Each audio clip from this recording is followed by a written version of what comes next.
Hello and welcome to MINYIP, your fantasy sports community. I am Blake. I'm the host and coach of Youngies Yaks, and I'm joined by Clinton. I'm coach of Dash's Dogs. Good start, Blake. Good start. Are we live or what's the go? Yeah, we're live tonight for our round 14 AFL Fantasy and Supercoach show. So no editing out of how good that start was, unfortunately. Thank you to Just say just say Patrick Cripps and Jack Crisp really fast. Jack Crisp, Patrick Cripps. I'll just post the live show onto our Patreon, Clinton. Thank you for anyone who does watch the show, and make sure you leave a like and subscribe to the channel. So I'm posting this up on our Twitter, Clinton, because today I posted a Twitter question to the community about a previous Supercoach score, and that question was, who scored the highest total points for the 2014 season, and it included finals. Any idea? Did you have a guess as to this one? I didn't have a guess. It wasn't me, so I think Tim mentioned me. But how many surely the points that's not accurate, is it? How many The points you points scored for the whole season? what you You replied. you you played. How many did I put up? You played 19 games at an average of 63 points, whatever that works out to be.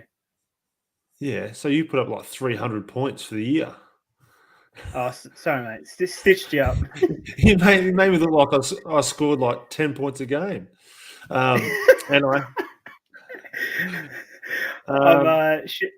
yeah, sorry. Do you know the answer to the question that was posted on Twitter? I have no idea. I'm Hawthorn won, so I'm guessing Sam Mitchell.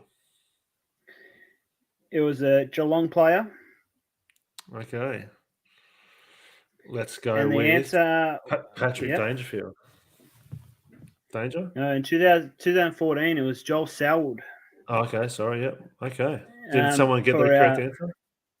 Yeah, a few people got that correct answer. A lot of people were very close. Very suspicious from Phil. A lot of people said Ablett, but Ablett had a shoulder issue that year. Correct, yeah. People questioned whether it was Parker. He was the third highest. Robbie Gray was the second highest. But yeah, a few people got it correct in Selwood. So thank you for anyone who joined in that, and anyone who is following the show live. So thank you. Make sure you leave a like and subscribe to the channel. Let's quickly. I just want to give a shout out to our brother and Patreon fellow member Clinton, is Mitchell, who was the 19th highest score for the whole of Supercoach for round 13. He likes to go with a few unique options at the start of the year, Mitchell, but his team's starting to come good now, and I fear that he'll catch you by the end of the year, Clinton. Let's hope not. Well done, Mitchell, the guru. Well done. Also, just a well done to you, Blake. So with the trivia, you sent it on Saturday as well. So it's got a good response on Saturday. So maybe that can be your weekly thing of random Twitter quiz on a Saturday and Wednesday. What do you think? Wednesday, yeah, ongoing from now on. I think the Wednesday and Saturday morning the quizzes. So make sure you get around that. I'll try and make sure they're not too easy for the community. I know there's Azza, who follows us on Twitter, Clinton. He sends me a private message with the answers because he just knows it. He's that confident to not even comment it on the post. He sends it to not ruin the quiz. So thanks, Az, for joining in there. Let's get into the show and do a round review of Supercoach from round 13. I'll kick off, Clinton, and I scored one less point than what I did last week. So I scored 1,942, which improved my rankings by about another 2,000. So moving up 2,000 each by round at the moment, and that gives me a rank of 4,077. My trades from last week, I traded out players who weren't playing in McCartan, DeConing, and Tim Taranto, who I should have traded out earlier. And I brought in Walsh with a score of 75. Max Gawn with a score of 70, and Dean from Collingwood, who didn't play, but I needed a rookie defender, so he didn't play and scored me a 0. So collectively, my trade-in scored me a total of 145. I VC'd Walsh, who I brought in, so that failed. And then I captained Gawn. So it wasn't a great week for my captaincy options or my trade-ins, and yet I still improved my rankings by about 2,000. So pretty happy with the rise rank, and overall pretty happy with my score of over 1,900, considering the carnage that happened last week, and looking for another boost this week. How did you go, Clint? Not as great as you, Blake. I scored 1790. That's due to the fact that I had 17 playing. All I needed last week was 4 of the rookies to survive, and I think only 2 did. So it was pretty disappointing on that front. I'm now at a rank of 1,370. So still ticking along okay. I think the biggest differential for my team was I traded out Cornelio about a month ago. And obviously with him scoring a massive score, that was a big difference. So, so with the 17, and obviously Owens was well owned by a lot of people as well. So it's not a huge differential, but he was obviously on field for me as well. So I used 3 trades. I also got at McCartan. McComb went out of my team, and Rioli was one of the players I needed to get up and play, and he didn't. So I brought in Judson Clark right at the death on that Thursday night. I brought in Owens, as I mentioned. I brought in Jack Sinclair. So happy to now have Sinclair. I just wish I got him instead of Zorko about 5 weeks ago. So overall, still, I guess for me, it was just a bit of a consolidating week. Obviously missing out on Cornelio, just didn't quite pan out for me, but I'm still in an okay position and ready to have a good week this week. I VC'd Sean Darcy, which didn't pan out. And the big positive of my week was the fact I did captain Oliver. So massive first half, very disappointing third quarter, but then he brought it home with a solid score of 141. So, in a strong position this week. It's going to be interesting. I've got many ways I could go. I have no idea what I'm going to do yet. Yeah, that's all right. Your team's in a good position with a high rank there, Clinton. Well done on captaining Oliver. I wish I had done the same against Collingwood, who apply no defensive midfield pressure at all, but they still won the game. Let's get on to Guess Who now.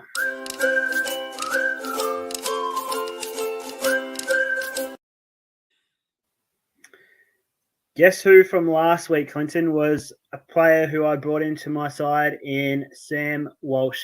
So he was my Guess Who. I brought him in, I VC'd him, and he put out a score of 75. So, but I was there at the game, and I actually thought he was playing quite well live. I think it was just because it was a wet weather game, and they were bombing it long a bit and just outplaying Essendon around the ground. So in the wet, his disposal efficiency was a bit down. So I don't really have too many concerns about his score. I think he'll be able to bounce back. Did you see that game, Clinton? I didn't see it at all. But in saying that, have you seen the forecast for tomorrow night? Wet again, is it?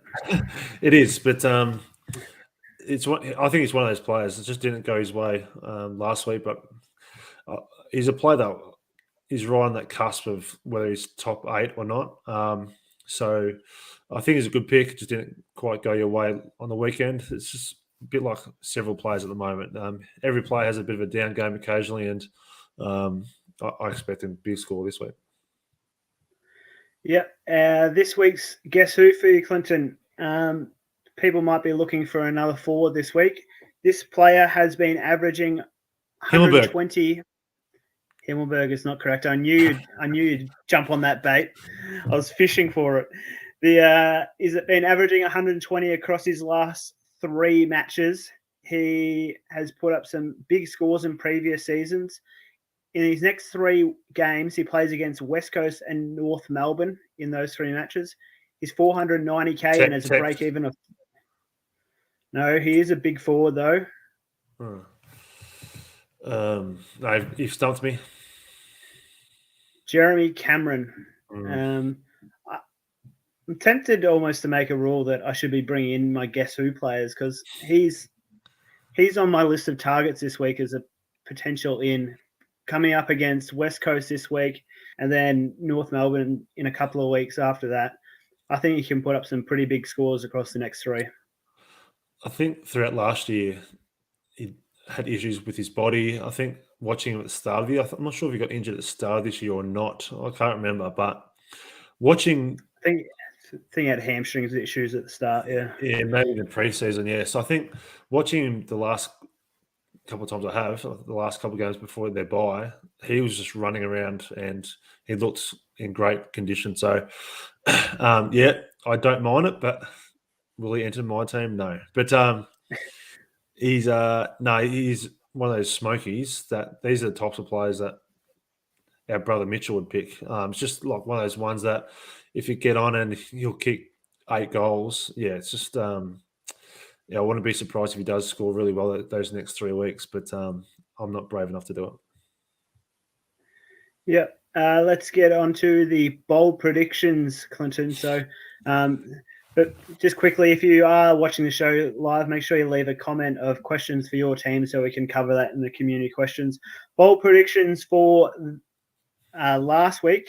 I'll kick off with my first bold prediction from last week, Clinton, and that was on Lockie Whitfield to bounce back, and you wouldn't let me have 95 above 95. Pathetic. And so I raised it to 100. Should have been 120. And he went 118. So I got my first bold prediction correct. My second bold prediction was on that Darcy Cameron would fail against Melbourne with Gawn's injury. But even before Gawn got injured, I thought Darcy Cameron was playing exceptionally well. He was winning the hitouts very early on, and it was very impressive. Put out a score of 103. He is in my team, but so can't complain too much about what he scored. Your bold predictions from last week, Clint? I failed once again. I predicted Gawn and Cameron to score 300.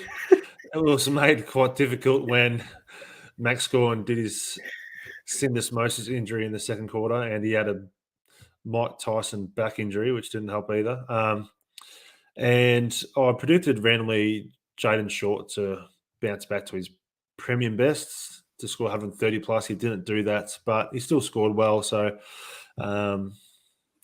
yeah, maybe tomorrow night he can do that for me. Let's get on to our bold predictions for this week, Clinton.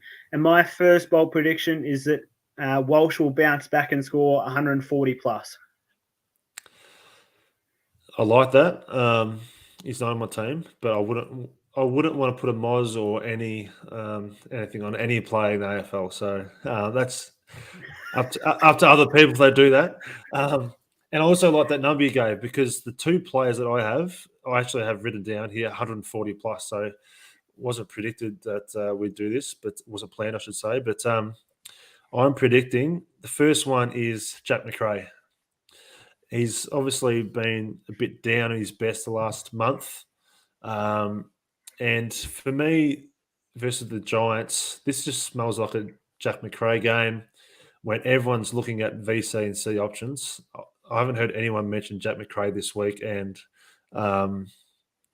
yeah, I think maybe this is his time to really step it up. So I'm predicting Jack Macrae to score 140 plus. Will I have the VC? When was the last time he scored 140? Only 5 weeks ago, and he's done it 5 times this year. Yeah, okay then.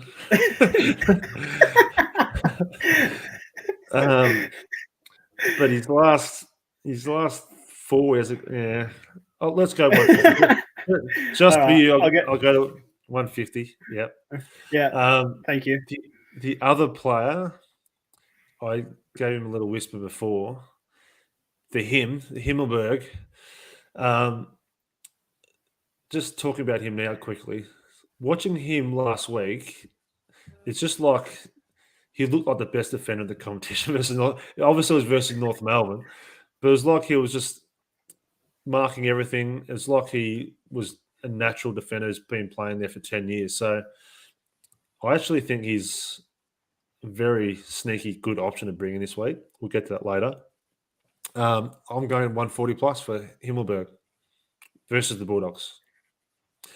One of the main reasons being, just like Kangaroos just bombed it in, Bulldogs, that's just the way they play. They get the ball, they surge it forward. If he can read the play like he did last week, why can't he take another at least 10 intercept marks? So 140 plus. There you go. My Moz for this week. It's like this was planned, but it wasn't. Carry on. Mr. Himmelberg to score under 90.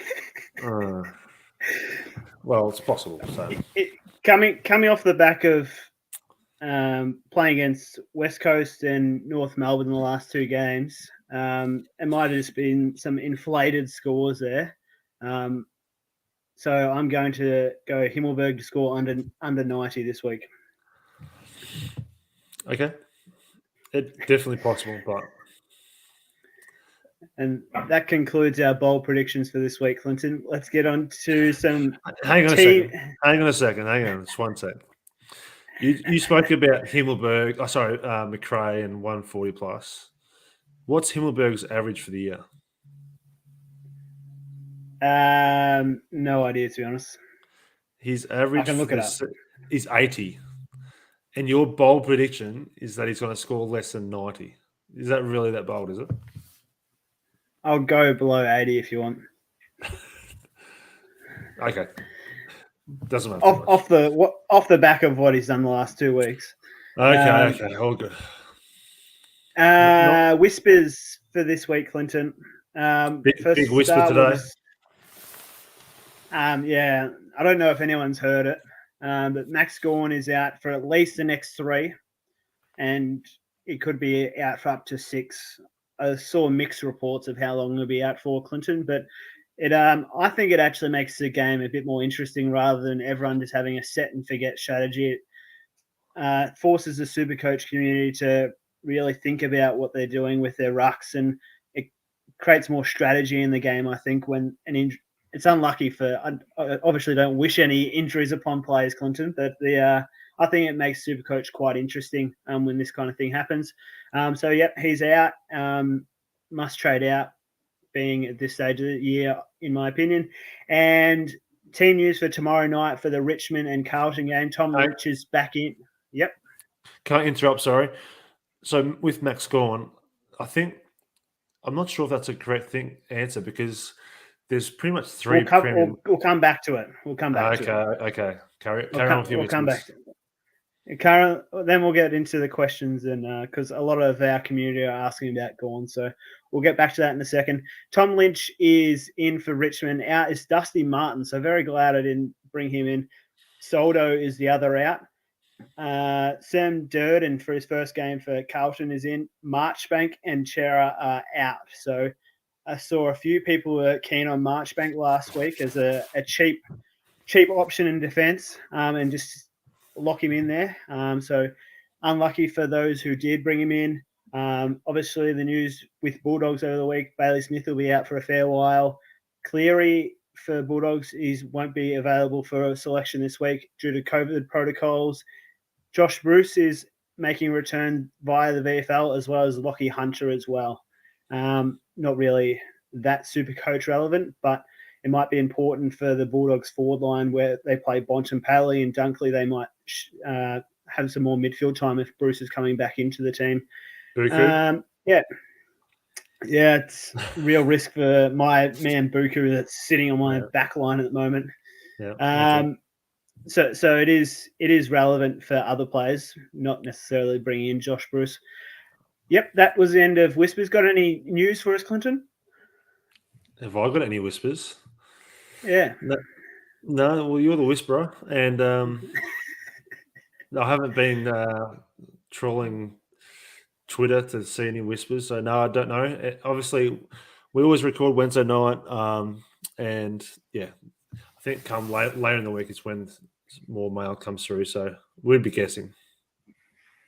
Yeah, let's get into some community questions.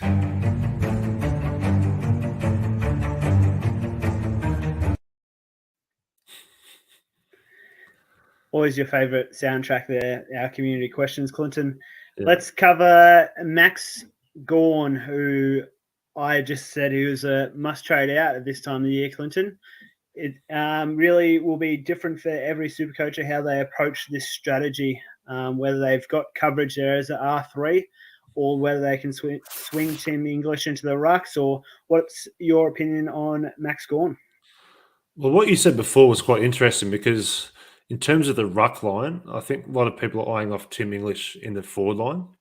So in terms of the two premium rucks, there was 3 options, and they were Gawn, Darcy, and Witts. And a lot of people already, I guess, made their bed with that. They'd already had 2 of those 3. And obviously, Darcy was the lower owned of the 3, but a lot of people had bypassed Gawn and weren't getting him. And so it wasn't as if Gawn was in 80% of the competition. He was only about, I'm guessing, 50. So possibly even less, slightly less. So I think it's one of those ones which I know personally, I was, over the course of last month, those who didn't have Gawn, I was hoping they'd be punished because I thought he was the R1.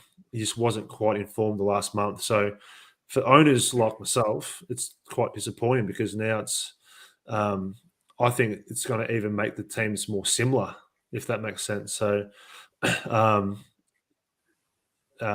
his injury will make that happen. Whereas, as I said, people were juggling between those 3, and some people might have had English in the rucks as well. So I think for as you said, it's good for the competition. I'm not sure if it is, because I think it's going to make it more similar. That's just my opinion.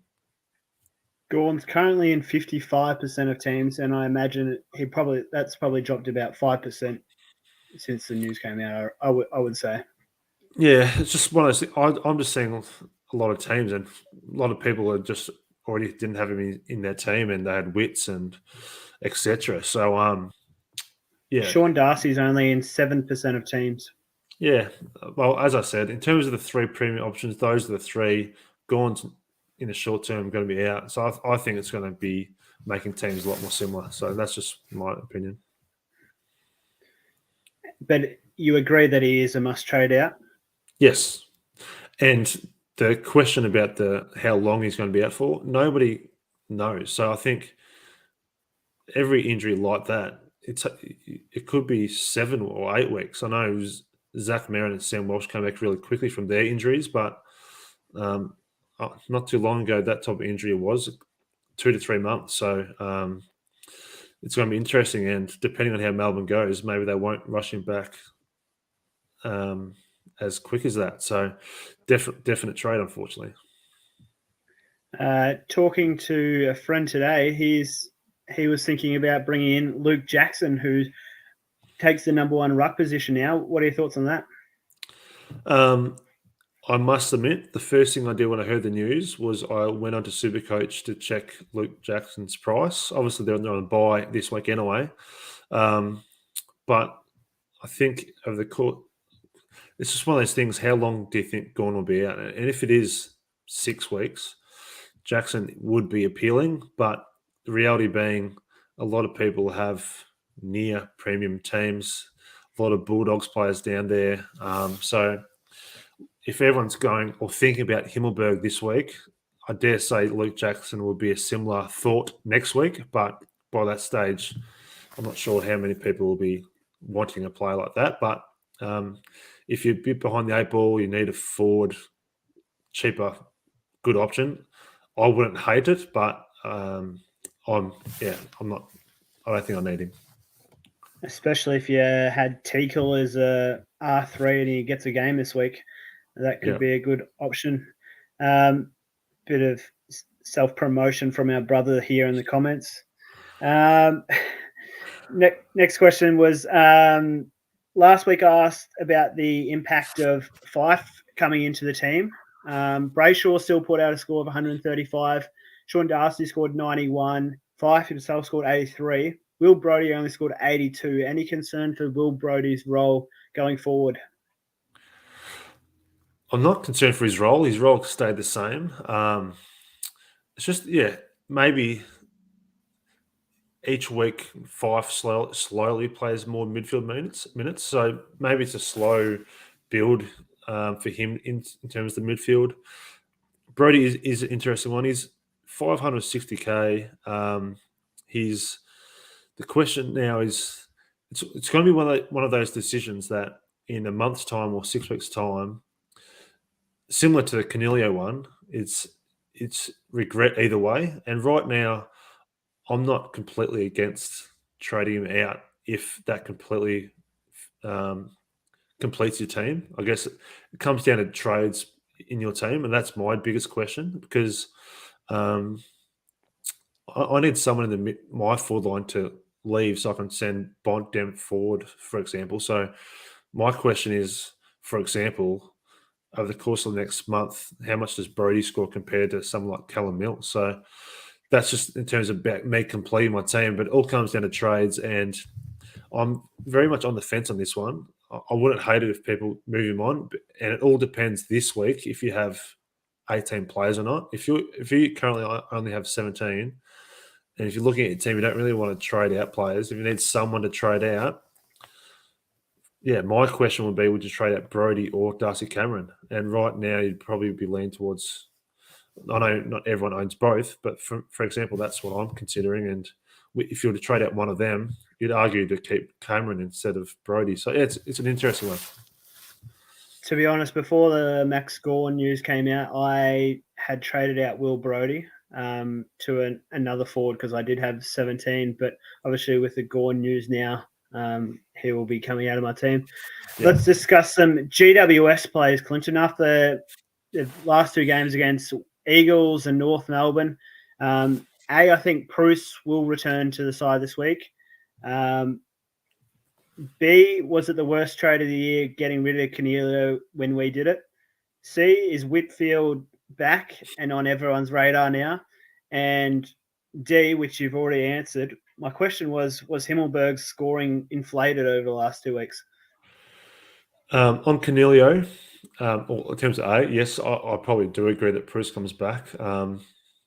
But a lot of people have moved on from him now anyway. If you've kept him this long, well done, because I do think it's going to pay off, but I'm not sure, if you've subtracted the amount of points you've lost by keeping him.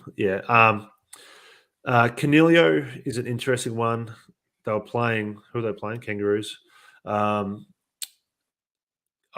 don't think his high scoring like that continues, obviously. He won't score that much, but I still have question marks in a few weeks when a few other midfielders return if he stays in there as much. And if he does then start spending a bit more time forward, I don't see him scoring that high. So I still have doubts about him being a top 6 forward. I know people who are owning him now are jumping over the moon. That's a stroke of genius, but I'm not convinced. So in a couple of weeks' time, we'll revisit that. So if you've moved on from him, which we have, I believe, I wouldn't reconsider getting him back in. I think that's the decision you've made. If you've got him, well done. You've got all those points the last few weeks. But yeah, I'm still not convinced about him being one of the top forward premiums. Whitfield, yes, he looks good. I'd still like to see it for at least 1 or 2 more weeks. And only in the case of one of my premiums getting injured would I consider that. So, I think that answers that one for itself. So, Himmelberg, as we've touched on, I don't think it was inflated. I think he looked amazing. I think it's not too dissimilar. I think he looks like a more mature James Sicily when he first went back. Sicily went back and started taking all these marks and kicks. Himmelberg, I think, is a bit older than what Sicily was when he first went back, and he just looked great. So I can't see his role changing. The way they share the ball around, he's actually taking a few kick-ins as well. maybe he's just a brand new Supercoach cheat code, and it's just one of those ones. If you don't jump on him this week, it's too late. So I'm very, very tempted. The question I have for you right now is: would you trade out Will Brody for Himmelberg? No, because I didn't see the GWS game last week, so I'm not as confident as you are on him. One more. If you have 19 players, so you've got enough players Yes. this week, would you trade out Zach Butters to Himmelberg? No. Okay. Interesting. I think between now and tomorrow, if you get a spare hour or so, try and watch some Just watch highlights first or quarter. watch a bit of Himmelberg in action. That might sway you. I'm very tempted. I think I prefer to not watch it and just go with the theory that it was against a terrible team and that his score was inflated. That way I won't get sucked in at all. If he did it against a terrible team, against better teams, the ball will be down there more often. No, I'd be playing against better forwards who would provide more of a contest in the air. That is a good answer, Blake. Well done. Thank you. That is the correct answer. That is the correct answer. Best rookie options for this week. But if you have the depth, if you had 18, 19 players this week, would you consider bringing a bargain basement 102k player instead of a playing rookie, just so you can get that bit extra cash generation? Did you say non-playing rookie? Or just a 102k option? Depends on your team. I think from what I'm seeing, there's a lot of people who have 18 already. So it all depends who you're training at also. So I wouldn't be trying to force out players unnecessarily especially during these buy rounds. So it all depends if you have 18 or not. But I know, for example, Owens was a unfortunate miss last week, and so it's just one of those things. Judson Clark, for example, I know he's already in my team. So all depends. Yeah, all depends on your line, how it frees up your funds. So Judson Clark looks like he's got some job security in the short term. Sam Durden looks like similar in the back line. So I know in your case, probably would have been ideal if you got him instead of Charlie Dean, maybe. But everyone's different. So, I guess the caution is in a few weeks' time, if we're nearing full premium, or if we've got premium, we're low on trades. If we get a couple of injuries late in the year, you want to be careful of making sure you've got a bit of a bench. Yeah, I think Judson Clark's probably got the best break even going into this week as a rookie option. He's only played one game. Correct. And so he's not going to go up in price after this week, the week after. I think there is going to be a few 102k defensive rookie options. I think the Essendon player, the mid-season draft pick in Massimo or Massimo, or however you pronounce it, I think he's going to get a game very soon. He dominated VFL last week. So that's another 102k option. And if he gets going, Essendon don't have a very strong lineup, so he might play a lot of games at the back end of the season to get some development into him. Did you have any other? Actually, I've got some questions from the community, Clinton. That's the segment we're in. from our Patreon, sorry, but Yeah. I forgot about them because they weren't Supercoach related. Oh. JR Galley asked KFC or McDonald's, and then the Lion King added surely Hungry Jack's is in that conversation as well, but I wouldn't have thought so, Lion King. So KFC or McDonald's?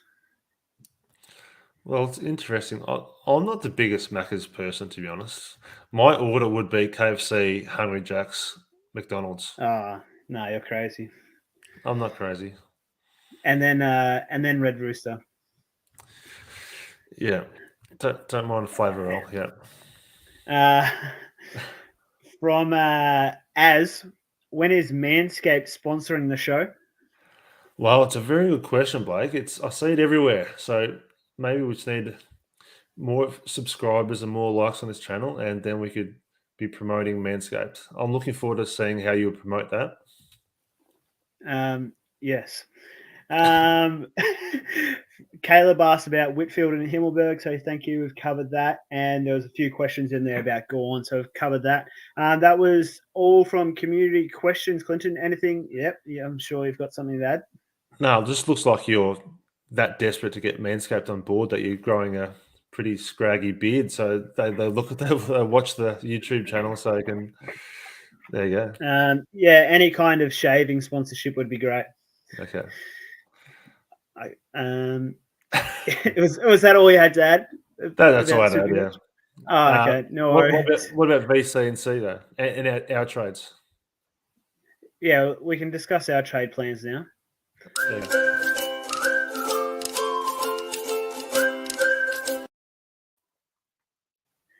Yep, let's get into our trade plans for round 14, Clinton. So, my plan at this stage.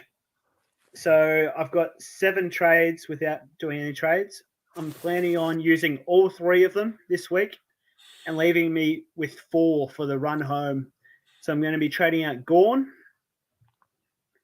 Curtis from North Melbourne, who got me a little bit of cash generation, and Christian Petrarca for Clark, Jeremy Cameron, and Callum Mills, with a VC on Walsh again into a captaincy of Tuke Miller. Okay. Which would make my ruckman Witts and Tim English. Good luck, Blake. Just quickly before I get to my team. So instead of English playing forward, so instead of just getting, who did you say is your rucks? Who did you say was It your rucks? was Witts and Gorn, but I'm going to trade out Gorn to move English into the rucks, and then bring in Jeremy Cameron. Yeah, well, that's just an interesting question because people who have Gorn, I know, for example, I've got Gorn and Darcy, and a lot of people have Gorn and Witt. So it's one of those things that you're backing in Sean Darcy not to factor in the second half of the year. Is that right? After his last 2 weeks, I can't trust another ruckman to be scoring highly for the rest of the year. Yeah. Well, yeah, I guess. Yeah. Good luck, Blake. Petrarca out is a very interesting one, but I won't try and change your trades. Good luck with what you do. Being down to 4 trades is going to be interesting. I've also got 7 at the moment, but I'm not sure what I'm doing this week yet. I'll get to mine in a sec. Carry on. What are you going to say? Yeah, so ultimately, I'm trading Gorn down to Jeremy Cameron, which generates me enough cash to upgrade Petrarca to Callum Mills, who I think will outperform Petrarca for the rest of the year. Yeah, it's just one of those ones. He's selling Petrarca at such a low price now, and I think he'll be one of those players that gets Melbourne up and going again the second half of the year. So, yeah, but good luck. Yep, your trade plans for round 14? My trade plans with the recent news of, I had sort of set it in my mind of doing quite a few different random things, but next Gorn injury means I'm getting Jared Witts. I haven't owned him all season. I'm going to keep Tim English down forward, which will leave me with, from next week, Darcy and Witts in the ruck. So that's one trade gone. That all depends on team selection, but I think that will leave me with 19 playing. So I don't need to make another trade. However, the other trades which I'm contemplating, and I haven't settled on this. I'm still contemplating Zach Butters or Will Brodie. So they're the two that are not completely locked in my team. And the 2 players that I'll potentially bring in is Mills or Himmelberg. So I'm weighing up those names, and I could just do one, and I could just do Brody to Mills, for example. I could do Brody to Himmelberg. Yeah, so I haven't decided yet, but that's in terms of completing my team. I'm obviously running the risk, similar to you, of going low on trades, but in terms of this week, I'd be just ecstatic looking at my team. But the question is, if a couple of weeks if there's injuries, so I'll be weighing up that dilemma for the next 2 days. Butters has been averaging 103 across his last 3 games. I just think it's a good point to make. I just think with his recent injury, there's still not rock solid evidence he's playing this week, for number one. And secondly, with Port Adelaide, I think their loss on the weekend will hurt them. I wouldn't be surprised if Sydney beat them this week, whether Butters plays or not. But then in their situation, I don't think they're making finals. They could trial things. That could be a positive for Butters. It could not be. And if he's the type of kamikaze player, if he gets another slight injury, there'd be no hesitation in, I think, getting his body right. And if there's any real risk, why would they play him? So that's a part of that factor as well. So from his injury on the weekend, am I confident he's going to come out and score at least 100 this week? I'm not confident. So why not jump on a Supercoach gift in Himmelberg? We'll see. I don't know.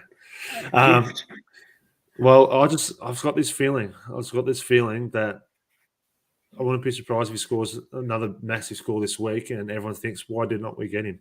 VC, I'm going with either Petty Cripps, maybe, or Tim English, and then into Rory Laird on the last game. Rory Laird, yep, very good. Not Miller. As I've said already, Miller's unfortunately cost me a couple of times this year, and despite playing at home versus Adelaide, I've got more confidence in Rory Laird scoring at least 120 than Miller. Question for you for your team. After this round and after you've made your trades, who would you be your weakest links on field for you? Well, that's one of those things. It all depends who I trade out, because I've got 6 back premiums I'm happy with. My weakest defender is Jaden Short. In my midfield at the moment, well, it's hard to say because I've got 1 forward in there still. So my weakest midfielder is Petrarca, but I'm content. I'm keeping him. I'm going to have Witts and Darcy in the rucks. In my forward line, as I said, currently my weakest 3 is Darcy Cameron, Butters, and Will Brody. And I'm contemplating making a big, bold move this week to really just get in the team that I want and just hopefully settle down for the next month. But yeah, I just want to the Butters one. Just once again is interesting because he's the type of player that at the start of the year we just held him. It's at that point now, similar to what I said about who did I say that about that before? I can't remember, but I said it about Brody. It's one of those ones right now in 5 weeks' time. If we look back, I think, why didn't we trade out Butters then? Or we could trade him out now, and then 5 weeks' time he scored 100, just like Cornelio. It's like, why did we trade out Butters? He's a forward premium. So it could go either way, which, yeah, that's the beauty of it, I guess. I think a lot of teams were looking to get out Butters after round 4, after he put up scores of 58 and 57. And then he put out 100. Yeah, he was just sick and he had different stuff going on. So, yeah. And we held on to him and he scored 130. And then he returned with a 58, 89, and 52. Yeah. And then we're thinking, how stupid are we? So he's just managed just to hold on for the whole year. And this might be the week you get rid of him. All right, Clinton, that's all I've got to say about Supercoach. You ready to move on to AFL Fantasy? Let's go.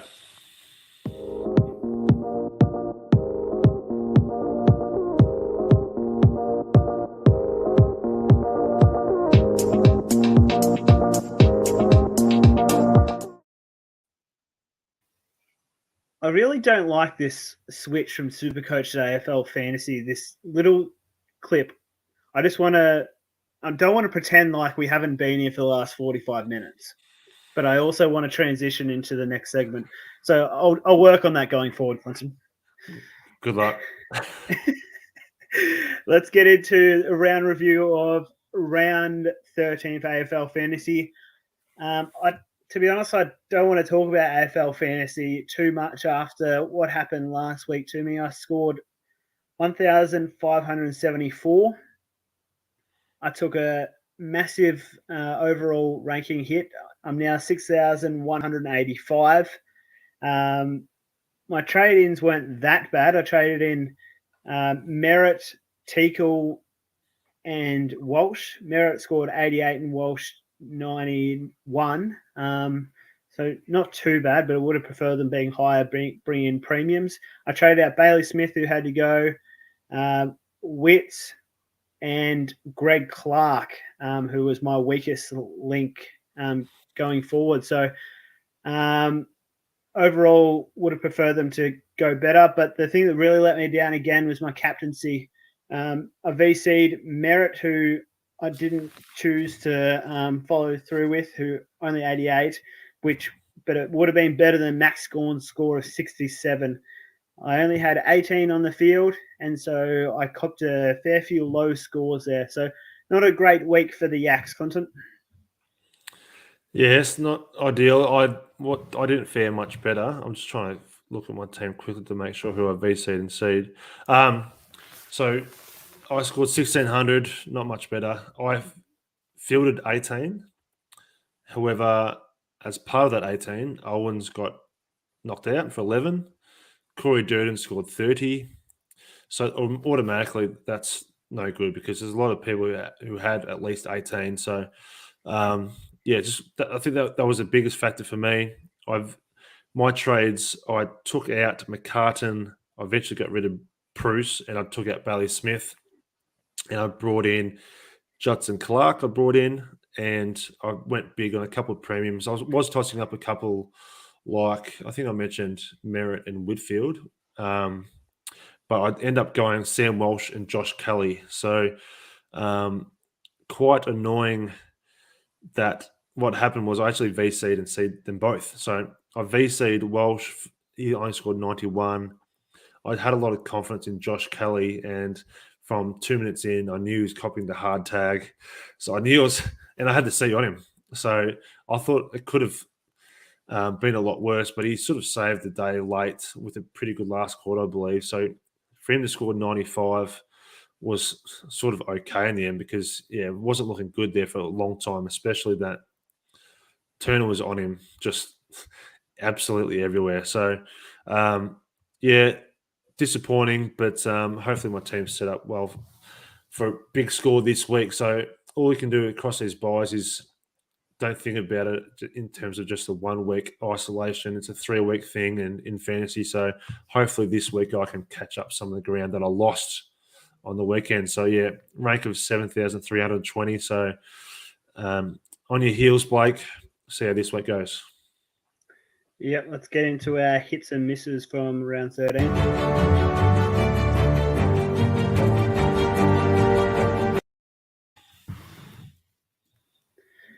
Yeah, so my biggest hit for round 13, there weren't many of them, and my biggest hit was holding on to Nick Dacos, who put in another score of 114. So he's had a couple of big weeks in a row there, Nick Dacos, and he's got the bye now, unfortunately. My other one was Mr. Consistent, who's performed very well for me since round 2, since I brought him in, is Sinclair for St Kilda, scored another 105. There wasn't too many big scores for my team, so I'll give Sinclair a shout out. Yeah, well done. I've got a couple of well-known players. Oliver, he's actually only 29%. So Oliver was very solid, and also Cornelio. Cornelio's in 40%. But the biggest one for me, I've mentioned him a couple of times, that's Angus Brayshaw. So he scored 127. I think he had a bit of a slow start, but I can't remember if it was the second or third quarter. He just absolutely dominated. It was like he had it on an absolute string. So Yeah, I think it was the third quarter. He was just keeping them in it, I thought. So 127, very happy with Brayshaw. Yep, my misses from round 13. My biggest miss was Tom Mitchell after he's put in a couple of big performances after returning from an injury concern. He put in a score of 70 last round, which is quite disappointing for my premium midfielder. And my other one is Butters, who put in a score of 55, and I have concerns for him going forward. Yeah, obviously shout out to Butters as well. Max Gorn, obviously, unfortunate that was injury related, so he can't complain too much. But the one I'm actually disappointed in was the fact that I had all these options and he scored less in Supercoach. But Sam Welsh, I wanted more. As one I brought him in VC. I wanted at least 100, and he's 91's disappointing. So I guess that's for me is a disappointing one. So a lot of just average scores. So yeah, fielding 18 and getting a couple of really low scores doesn't help. So yeah, we've got the same players there, Clinton. The segment which we introduced last week, Clinton, which I you changed the name of it. The name is now Player Predictions. Good. It was you pick 2. Yeah, no, I wasn't happy with that. So it is.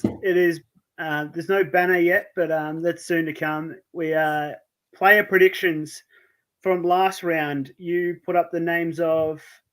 You read out the players you put up, Clinton. I put up the 2 players I brought in Josh Kelly and Sam Welsh, and I was a mile off.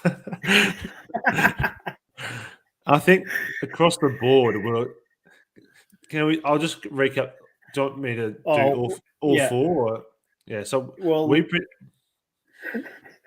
let me run through this. This is actually quite embarrassing. So Josh Kelly, I brought up. I said he's going to have a monster. I said 162. You said 110. He scored 95. Only 15 off from me. Yep. Yeah. Sam Welsh, I said 151. You said 130. 91. So collectively, of the 2 players, I was just a casual 130 points off. Petrarca, I said 124. You said 140. He scored 86.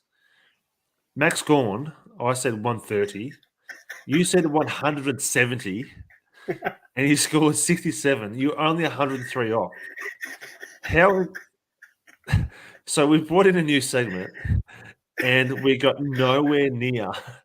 Should we bring it in like let's try and predict within 30 points? This is the new Moz segment, I think, Clinton. After what we produced last week, I'm scared to say any players this week. Oh my goodness! All right, do you want me to say my name's first? We'll take it in turns. You go on first. Jack McRae, Blake. What's he going to score? You can guess. I won't give you I've already written down my score. I'm going to say 125. Not bad. My prediction was 147. 147. Very good. Wouldn't put it past McRae. Who's your player? My one is Lockie Whitfield. After what he did last week, I think he'll return another 130 this week. I think you'll find it tougher. I'm still not sure if I'm bringing him into my team or not. I'll just go 100 on the dot. Boring. My second. Yep. My second play, Tim English. Have a guess. I've already written down my score. I don't want to. Who's Bulldogs got this week? Sorry. Giants. Coming up against Bruce. I won't be able to match him around the ground, but Bruce might beat him in the ruck. I'll go 110. I'd already had 124 written down. Pretty close 24. There.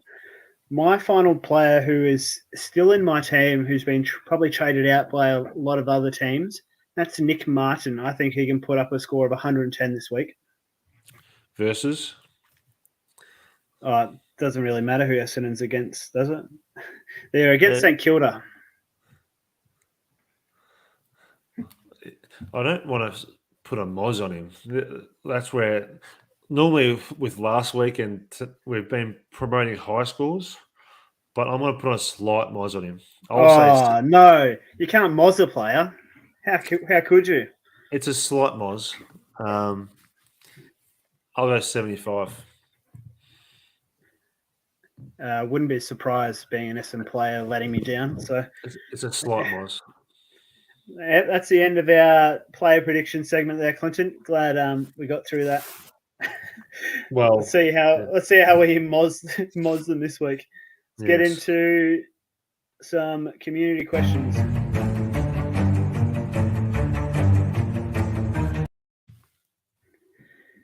Yep. The hot topic for today, Clinton, is Max Gawn. Is in fantasy, is the ruck options different to Supercoach? Is it different? Are you still looking? I think so. Yeah, I know personally, I'm more of a wits lover in Supercoach, not fantasy. Take that as a will. Currently, for me, going ahead, I'm eyeing off the trio of English, Darcy Cameron, and Teakle as my 3 rucks.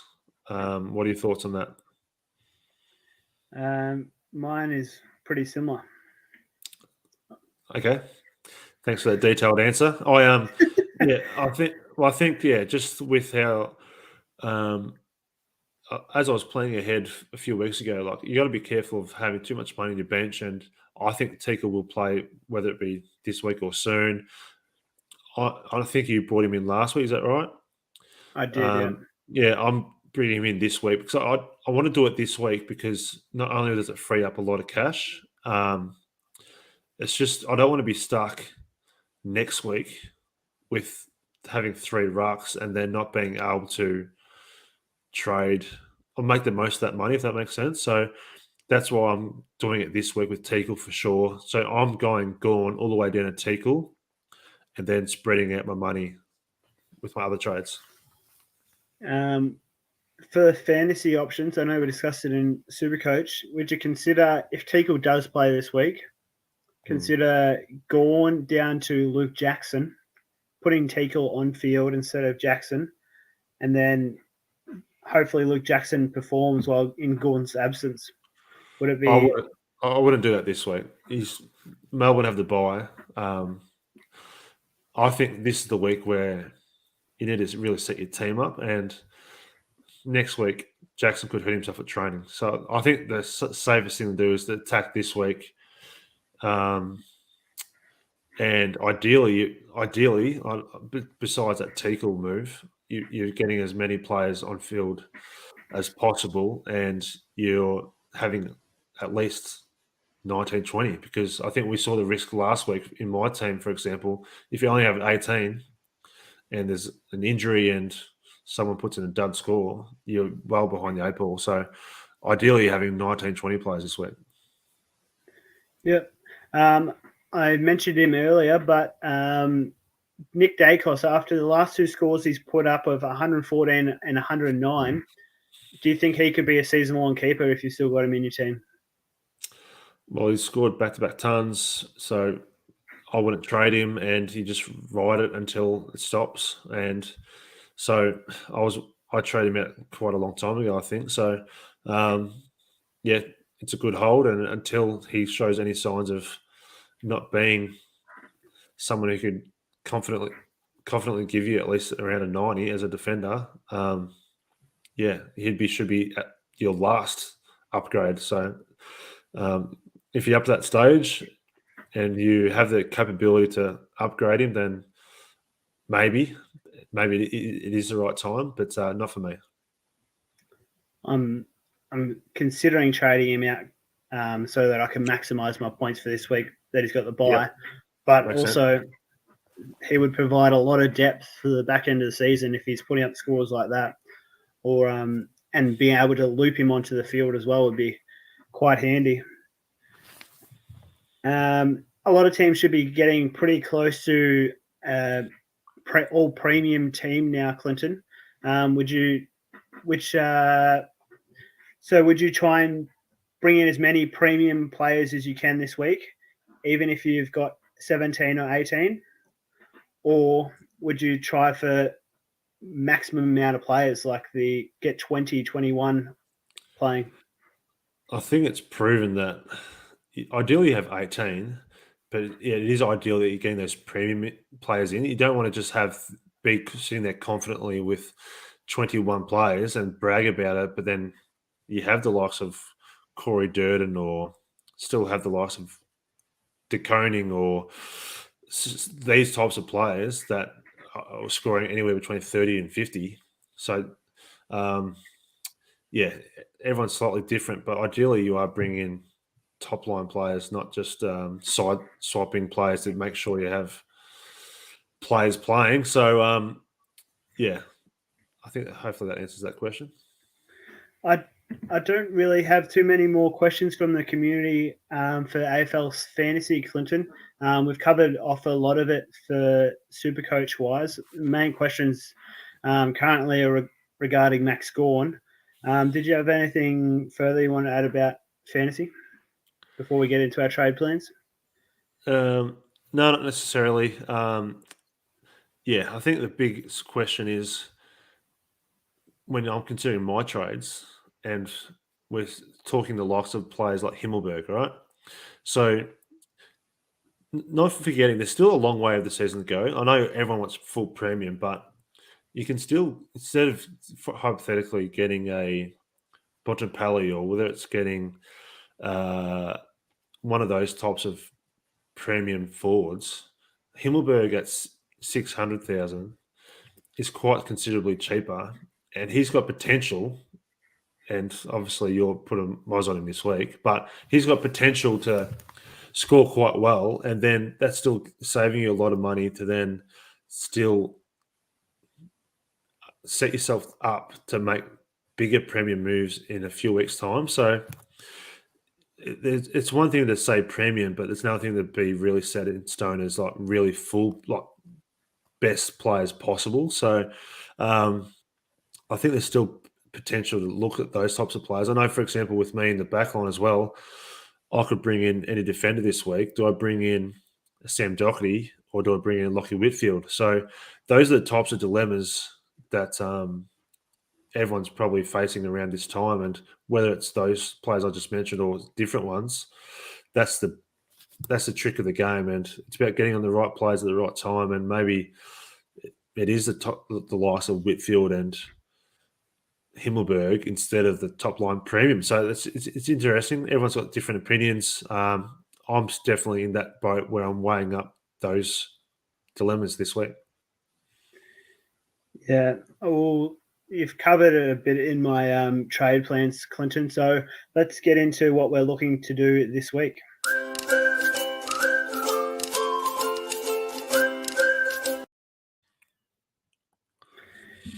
So obviously I need to trade out Gawn, and my ruck strategy is to swing Tim English into my ruck line.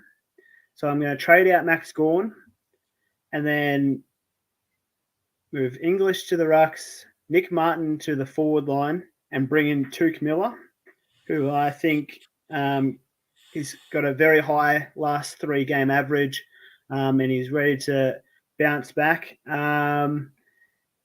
So Gawn out, Curtis out, and Nick Dacos out to bring in Tuke Miller, Clark, and Whitfield. This would leave me with 233k in the bank to upgrade Sam DeConing next week. Rather than trading, I could trade out DeConing this week and hold on to Dacos. But if I'm trading out Dacos next week anyway, it doesn't. I'm better to have the players playing this week, and so that would give me 21 players playing this week. So a lot of depth there. VC on McRae into captaincy of Tuke Miller, and my weakest links in my team would be DeConing and Nick Martin, who I'll be looking to upgrade probably one of them next week and then the other one the week after, providing no injury. So that's my plans for the next few rounds, Clinton. Yeah, I think we're on a similar page here, Blake. So not too dissimilar. I've already mentioned that I'm getting rid of Max Gorman for Teakle. And as I said, I'm weighing up those Giants players. And at this point in time, I am getting rid of. So Dane Zorko is a player that has failed for me. So I'm bringing in Lockie Whitfield for Zorko. And that I've also. That allows me to pretty much upgrade one of my cheapest non-playing rookies to anyone I want, pretty much. So Luke Cleary, I think, just got announced as having COVID-related stuff going on. So I'm getting rid of Cleary all the way up to Himmelberg. I can do that via DPP. And that still leaves me 300k in the bank. So as I said, I'm still weighing up whether or not Whitfield's a smarter option than a Doherty, and whether or not a Himmelberg is a better option than one of the better forward premium. So I'm going to think about that more over the next couple of days. And for example, with the Giants, that leaves me with 5 Giants players. Yeah, so it's one of those risky ones. If hypothetically the Dogs smash them this week, it's not looking good for my team with 5 Giants players. But anyway, I'll think about it more. We'll see how the teams shape up. Similar to you, I think I'll have roughly 21. So I'm going to have lots of players playing. And yeah, I've got several upgrades still due next week. So see how that shapes up. I'm kind of doing Sam Walsh as VC again. Hopefully as a bit of a revenge game. I'm not sure. Otherwise, similar to you, I might actually VC McRae, but maybe Mills. Mills is the go-to. I really like how he plays. So maybe it's actually VC Mills, and I have Miller, but I think Roy Laird's my boy. I'm backing in for that last game. So that's the way I'm shaping up. It'd be very interesting to see our teams side by side at the moment, Clinton. I think we'd be pretty similar after the way you were discussing your team. Well, I think we actually are. I think we mentioned a few names, but I think we'd be quite different. It's just we just mentioned similar names, but yeah. Yeah. That's all I've got. For who would you be your weakest players then, do you think, after this trade? I still need to upgrade some players. So I've kept someone like Daniel Rioli for a long time. I've kept him, and he's about 600k. I want to upgrade him. I've still got Sam De Koning. They're sort of my main two. Question is, how much longer do I keep on going with Zach Butters? So there's several players like that are going okay. It's just how soon I can upgrade them. So they're the few of the names that spring to mind. Do you think Ware will hold his spot for GWS this week? I have doubts.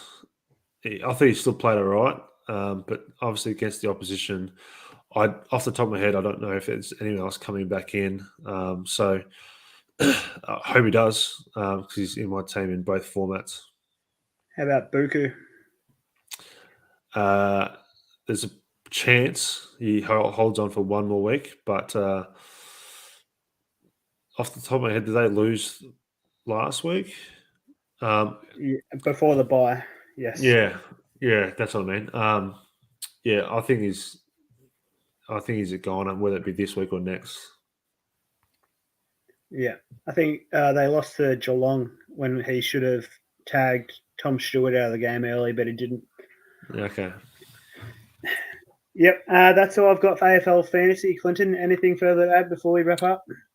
No, mate. Good luck. It's one of those seasons which we're both quite similar now in fantasy. So it's one of the things I've tried to make moves. It hasn't quite paid off. Yeah. Another format where Gorn was one of those ones we just didn't want to move, but now he's gone, and Zorko. So fingers crossed. I just know I've got a bad feeling if I go Whitfield or not, it's going to hurt me either way. So it's interesting, but I think a lot of people will be jumping back on him this week, so I might ride that train. Good luck, Blake. good luck for round 14 to our community, and thank you for joining us. Make sure you leave a like and subscribe on the channel. Good luck everyone for round 14. Bye. Bye.